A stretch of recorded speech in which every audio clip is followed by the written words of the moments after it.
En el video anterior vimos la poca probabilidad que tuvieron moléculas biológicas simples de formarse en la atmósfera. Pero supongamos que sí se llegaron a formar moléculas simples en la atmósfera. ¿Cuál sería el siguiente paso? Pues la acumulación de estas moléculas en los océanos de la Tierra formando una vasta sopa orgánica. Descendamos entonces a los océanos, a la vasta sopa orgánica, al supuesto caldo primordial de donde surgió la vida. Eso es lo que todos los evolucionistas dicen, que la vida surgió en el agua. Ya en el agua, la polimerización avanzaría aún más. Los aminoácidos y demás moléculas formadas se unirían convirtiéndose en moléculas más complejas hasta llegar a formar proteínas, ADN y ARN. Ya vimos el problema que representa la luz ultravioleta para la biogénesis. Y hasta mencionamos que la luz ultravioleta penetra varias decenas de metros debajo de la superficie del agua. Bonamperuma pensó haber encontrado la respuesta a los problemas que representa la luz ultravioleta como fuente de energía con el ácido cianhídrico, molécula bastante resistente a la luz ultravioleta. Una luz al final del túnel. Este era a su entender la molécula base que se polimerizaría convirtiéndose en aminoácidos, purinas, pirimidinas y polipéptidos. La aceptación de esta nueva hipótesis por parte de los evolucionistas implica que reconocen que la luz ultravioleta, en lugar de ser una ayuda para que la biogénesis pudiera ocurrir, es un obstáculo. Pero hay un problema con esta hipótesis, y es que en presencia del agua, el ácido cianhídrico jamás se polimerizaría en ninguna de las moléculas antes mencionadas, sino que se uniría con una molécula de agua convirtiéndose en formamida, que luego se uniría con otra molécula de agua convirtiéndose en ácido fórmico. De paso, ¿recuerdan los resultados de Miller en aquel primer experimento? 2% de aminoácidos versus 98% de moléculas biológicamente inservibles. Pues gran parte de ese 98% era precisamente ácido fórmico. En fin, es poco probable que el ácido cianhídrico jugara un papel importante en la síntesis de moléculas biológicamente útiles, en la vasta sopa orgánica. La luz al final del túnel que vio Bonamperuma resultó ser un espejismo.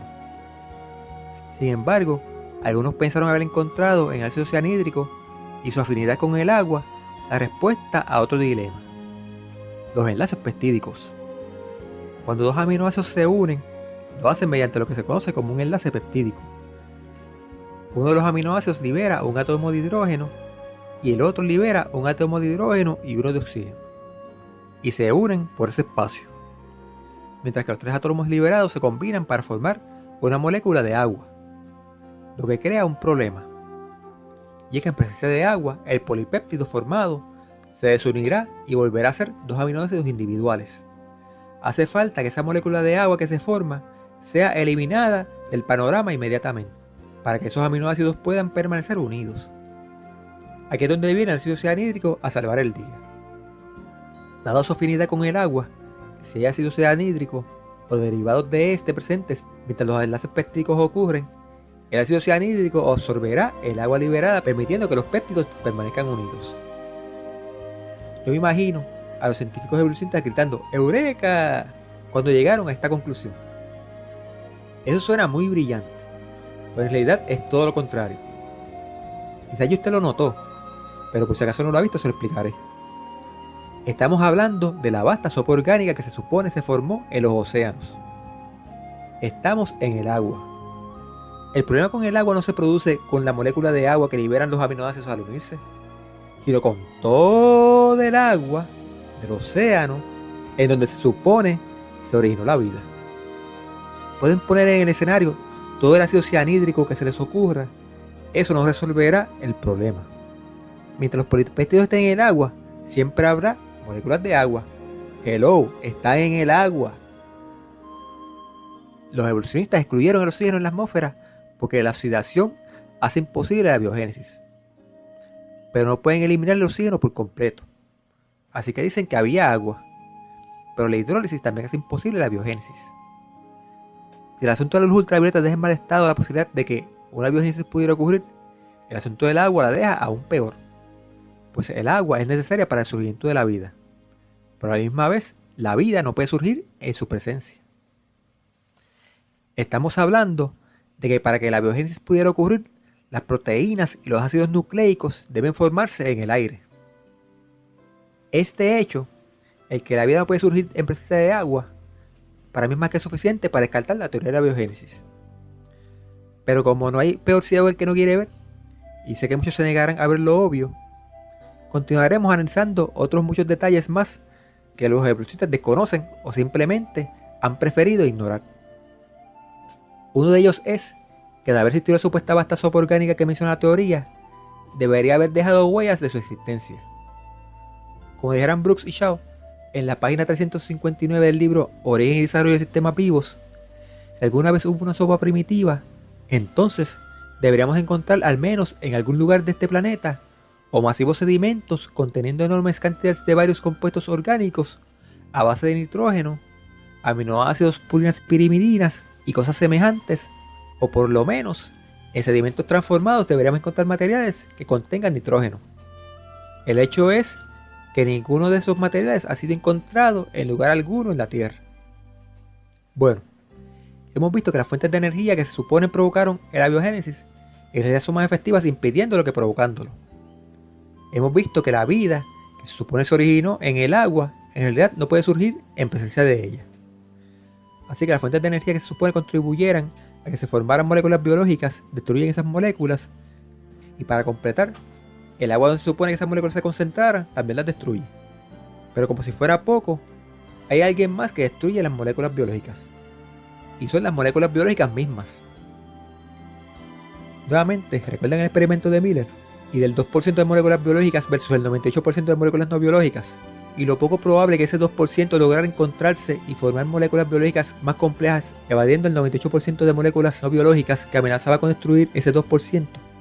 Pues sepa usted que aun cuando se lograra lo imposible, obtener una sopa orgánica que fuera 100% moléculas orgánicas simples, lo natural no sería que se unieran formando moléculas más complejas, sino que se hicieran cantos unas a otras, debido a lo que se conoce como reacciones cruzadas.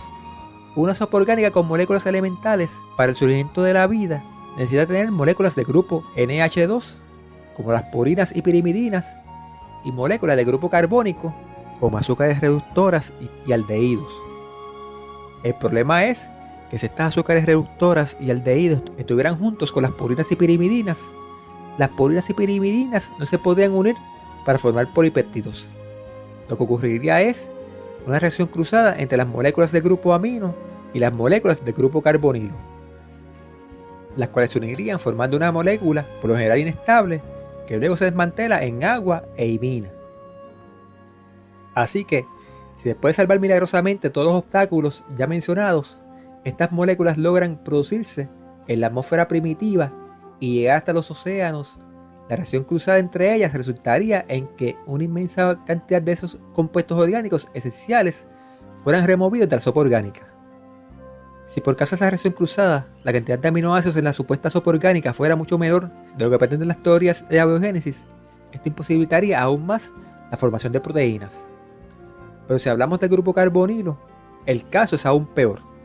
La reacción cruzada no solo removería casi todos los aminoácidos, sino también los aldehídos. Y estos aldehídos, especialmente los formaldehídos, son esenciales para la formación de azúcares. En adición, estudios de termodinámica y estabilidad cinética de los azúcares de por sí sugieren que de haber existido una vasta sopa orgánica, en ella solo habría una cantidad insignificante de azúcares. Y si a eso le añadimos la realidad de las reacciones cruzadas entre el grupo carbonil y los aminos, el problema es aún mayor. Si es imposible que se formen proteínas, aún más imposible sería la formación de ácidos nucleicos, pues estos contienen azúcar. Se supone que las moléculas biológicas se unan para formar moléculas más complejas, pero estas no solo reaccionan negativamente con las moléculas no biológicas que las rodean, sino también entre sí, destruyéndose unas a otras. En fin, son tantas las reacciones cruzadas y dificultades que si tomáramos cualquier molécula compleja y analizáramos cómo pudo haber sido formada por medio de procesos naturales, veríamos que habría un obstáculo en cada uno de los pasos necesarios para su formación. Eso mismo es lo que han dicho los modelos de computadora que mencionáramos en el tercer video. En fin, la evidencia demuestra que la supuesta base sopa orgánica nunca estuvo tan concentrada como asevera la teoría. En 1952, Urey teorizó en la página 152 de su libro The Planets que la concentración de materia orgánica en los océanos primitivos era de un 10%. En 1961, Carl Sagan sugirió una concentración de un 3% a un 0.3%. Los cálculos de Sagan, entre otras cosas, no toman en cuenta que el material biológico puede ser destruido después de su formación. Ullmann fue otro que también calculó una concentración similar, pero asumiendo que casi no hubo descomposición de los aminoácidos después de formados.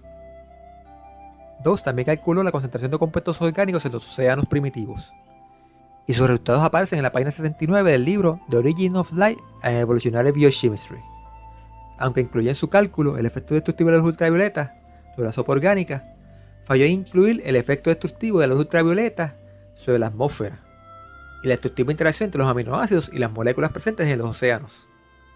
Con todo y eso, estimó una concentración máxima 10.000 veces menor a la de Ullmann y Sagan, lo que equivale a una concentración de materia orgánica similar a la que existe en el Atlántico Norte actualmente. Un estimado más fue hecho por Nissenbaum y aparece en la página 413 del libro Origin of Life. Este estimado se hizo tomando en cuenta varias de las reacciones cruzadas que hemos mencionado, pero pasando totalmente por alto los efectos de la luz ultravioleta, y el mismo dio resultados similares a los obtenidos por Dawes. Si nos dejamos llevar por los cálculos de Dawes y Nissenbaum, la única diferencia entre el Atlántico Norte y los océanos primitivos es que el material orgánico que contiene el Atlántico Norte proviene de materia orgánica compleja que se va descomponiendo y simplificando debido a los procesos naturales, mientras que los océanos primitivos contenían materia orgánica que se supone iba desarrollándose y haciéndose más compleja debido a los mismos procesos. ¿Cómo pueden ambas aseveraciones ser ciertas? El Atlántico Norte tiene materia orgánica, pero no está ocurriendo ningún tipo de evolución. Todo lo contrario. El material orgánico proviene de los desechos de animales y animales muertos, los cuales son descompuestos en materia cada vez más simple por los procesos naturales. Pero la evolución sostiene que esos mismos procesos naturales hacían en los océanos primitivos todo lo contrario a lo que debemos suceder en los océanos hoy día. Un estimado más fue hecho por Hull y aparece en la página 693 de la revista Nature, número 186 del año 1960. Este se hizo tomando en cuenta el efecto de la luz ultravioleta tanto en la atmósfera como en el agua, pero ignorando las reacciones de los aminoácidos con los otros ingredientes de la sopa. Esta vez obtuvieron una concentración un poco mayor a la de los anteriores, pero los tres estimados solo evidencian que si una sopa orgánica, esta estaba mucho más aguada de lo que asevera la teoría. De paso, cuando en estos estimados se dice que tomaron en cuenta la luz ultravioleta, estamos hablando de la luz ultravioleta similar a la actual. No estamos hablando de una luz ultravioleta 10.000 veces mayor como se supone que era. Aún no he sabido estimado alguno que tome en cuenta todos los factores negativos. Pero si estos últimos tres que hemos mencionado, a pesar de deliberadamente excluir factores, indican una concentración similar a la de los océanos hoy día, yo estoy seguro que un estudio que incluya todos los factores nos dirá que el agua de los océanos primitivos tenía apenas un poco más materia orgánica que el agua embotellada. Como ya era demasiado obvia la imposibilidad de que hubiera alguna vez una supuesta vasta sopa orgánica, la teoría de la evolución fue nuevamente modificada. Aunque los libros de texto aún enseñan que hubo una vasta sopa orgánica en los océanos, la mayoría de los científicos evolucionistas se ha movido a la postura de que la sopa fue mucho más pequeña, quizás en algún charco. Y aquí entramos a analizar el microambiente de cual hablamos al final del video pasado. Un charco que es periódicamente inundado por la marea alta y la lluvia, y luego disminuido por la evaporación, tendría una mayor concentración de materia. Ese lugar ideal donde pudiera ocurrir lo antes dicho, pudiera ser un estanque dentro de una cueva, a la orilla del mar, y en un área de actividad volcánica. Un lugar tal sería ideal para la formación de la sopa orgánica. El charco es inundado por la marea, lo que le provee materia. Es evaporado por el calor volcánico, lo que contribuye a la concentración de esa materia. Y está dentro de una cueva, lo que protege la materia de la luz ultravioleta. ¿Qué ambiente más ideal pueden pedir los evolucionistas? Pero aún en un lugar tan ideal como este, la formación de una sopa orgánica seguirá siendo un imposible. Ciertamente un estanque tal hubiera llegado a tener una alta concentración de aminoácidos y purinas, asumiendo que estos se formaran en la atmósfera y los océanos, aun a pesar de todas las contrariedades que ya hemos mencionado. Pero partículas volátiles como los aldehídos y el cianuro de hidrógeno y el ácido cianhídrico hubieran salido volando durante la evaporación, junto con el vapor de agua. Lo que nos queda entonces sería asumir que la astronomía tenía razón, que el Sol solo producía un 60% del calor que produce hoy día, y que nuestro planeta era mucho más frío. En tal situación, el agua de los océanos estaría congelada, quizás con agua líquida debajo del hielo. O quizás en la zona ecuatorial se derretía y congelaba según las estaciones del año. En un escenario tal, el material orgánico pudo haberse acumulado y concentrado en algún charco o estanque similar al que hemos mencionado, pero sin la actividad volcánica ni la evaporación. Pero hay un pequeño detalle que aún no hemos mencionado. Si después de superar de alguna forma los problemas de la atmósfera y los problemas en los océanos, alguna materia orgánica se llegara a formar y se acumulara en alguna charca, en esa charca no solo se acumularía y concentraría el material orgánico, sino que también se acumularía y concentraría las impurezas, el 98% que ya conocemos. No importa si es un charco expuesto al calor o si es un charco congelado. Lo primero que se va a acumular, aparte del 98% de alquitranes, es la sal. La sal tiene una afinidad con el agua mucho mayor que los aminoácidos y cualquier otra molécula orgánica. Esa sal va a absorber el agua de los aminoácidos y demás moléculas orgánicas, las cuales al perder su hidrógeno y oxígeno simplemente dejarán de ser lo que son y desaparecerán. Pero aún hay un problema más que ya mencionamos, y es el hecho de cómo los compuestos orgánicos del grupo amino y los compuestos orgánicos del grupo carbonilo se destruyen unos a otros. De manera que aun cuando milagrosamente logramos tener una charca libre de sal y de impurezas, sino solo con puros aminoácidos y azúcares, concentrarlos en un charco no serviría de nada, pues mientras más se concentren, más se acelerarán las reacciones cruzadas. Simplemente no pueden estar juntos en el mismo ambiente. Es necesario que estén juntos, pero no pueden estar. Este es otro hecho más que por sí solo es suficiente para juzgar la idea de la sopa orgánica como algo imposible.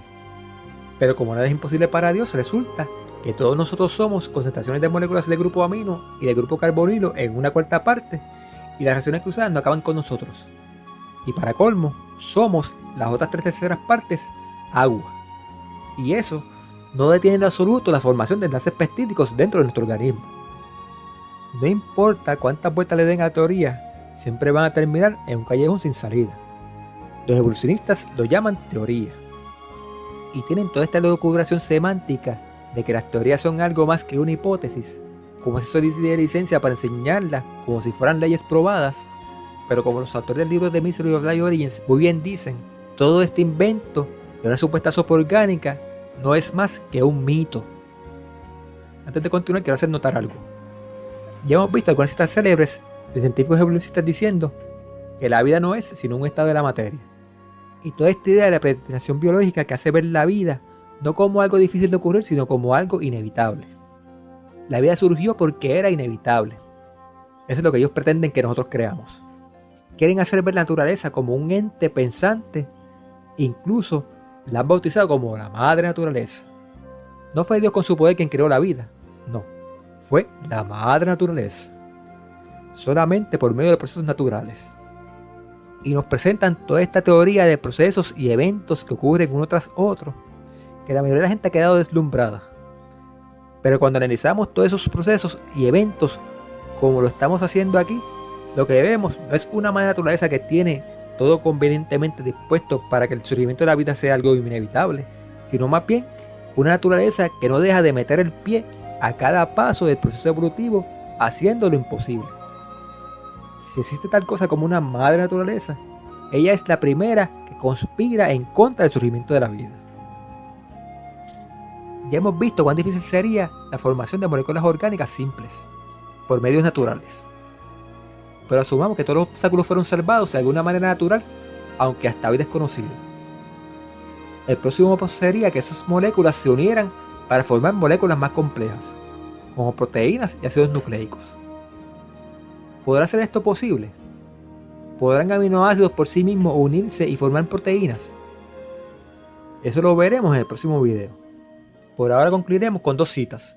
La primera de Dennis H. Kenyon, profesor de biología de San Francisco State University, en su análisis del libro The Mystery of Life Origins.